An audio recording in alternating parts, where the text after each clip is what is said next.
Querido irmão, eu quero te cumprimentar nesse dia com a paz do Senhor Jesus. Que Deus, na pessoa de Jesus Cristo, te conceda saúde, paz e alegria e gozo da salvação. Eu estou passando aqui para fazer uma breve reflexão com você. E uma coisa que eu já vivi, que eu já pensei, e talvez você já tenha vivido, ou talvez você esteja até vivendo. Talvez um dia você falou ou ouviu alguém dizendo assim: não é só orar, mas é agir. Eu pensei assim também durante muito tempo da minha caminhada cristã. E eu mudei o meu pensamento. Como mudou o seu pensamento?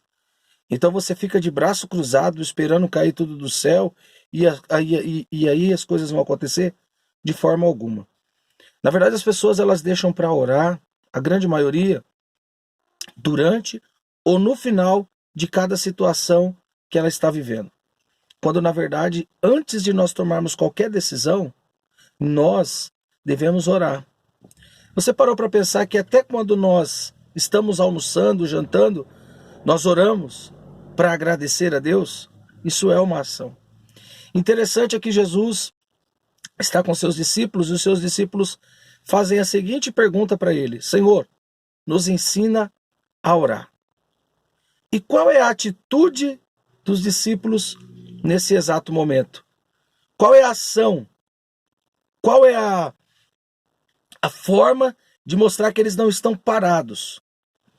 Eles se humilham, porque quando eles perguntam, eles estão sendo humildes e reconhecendo que precisam de aprender.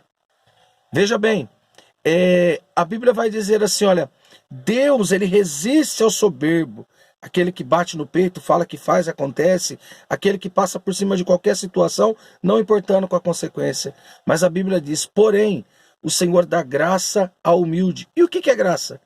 É favor. Depois, mais abaixo desse mesmo capítulo de Tiago, Tiago vai dizer assim: humilhai-vos perante a mão do Senhor e ao seu tempo ele vos exaltará. Mas vamos lá, Jesus ensinando a orar. Quando Jesus ensina a orar, ele ensina a orar da seguinte forma. Ele diz assim: o Pai nosso que estais no céu, santificado seja o teu nome. Reconhece a soberania, a grandeza e a santidade de Deus na oração, que já é ação. Ou seja, eu estou me humilhando e estou reconhecendo que Deus é santo, que Deus está acima e que Deus está no controle de todas as coisas. Depois, olha só a atitude na oração. Venha a nós o teu reino. Ou seja, ele está dizendo através da oração, aproximando Deus ou se aproximando de Deus. E aqui vem a parte mais interessante que eu quero falar com você nesse dia. Seja feita a tua vontade, assim na terra, que é eu que estou levando, como a concordância no céu. Veja bem, amado, muitos se frustram porque não conseguem entender que Deus é soberano e que Deus só quer o nosso melhor. A oração, irmão, ela já é uma ação sim, e eu vou te provar em algumas atitudes na Bíblia Sagrada. Ana ia de ano em ano querendo alguma coisa. O que ela queria? Ana queria estar no templo com a notícia de que estava gerando, com a notícia que tinha um filho, porque Penina não tinha a sua madre cerrada e gerou filhos para Eucana, e Ana não podia gerar filho, e por isso até mesmo tinha Penina. Mas um dia Ana entrou no templo e orou, agiu de forma diferente diante do Senhor. O que ela fez? Ela falou ao Senhor: Senhor, se o Senhor conceber a tua filha um filho, eu consagrarei, eu entregarei a ti. Está aí o segredo da oração. É antes de que o projeto, o propósito, aquilo que você quer, você coloque diante de Deus para que Deus seja glorificado. E a oração é muito importante.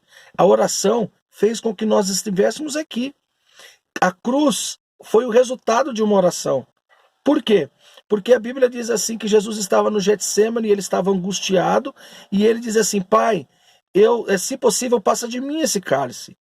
Porque o pecado de toda a humanidade estava sobre os ombros de Jesus, e Jesus estava começando a sentir a angústia do pecado que não era dele. Mas ele diz assim: todavia não seja feita a minha, mas a sua vontade.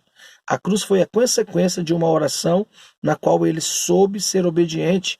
Paulo vai dizer em Filipenses 2 que Jesus, ele aceitou o plano e o projeto de Deus, ele aniquilou-se a si mesmo, ele humilhou-se a si mesmo, ele sendo Deus, não teve por usurpação ser igual a Deus, mas antes ele se entregou, se humilhou, ou seja, ele teve humildade.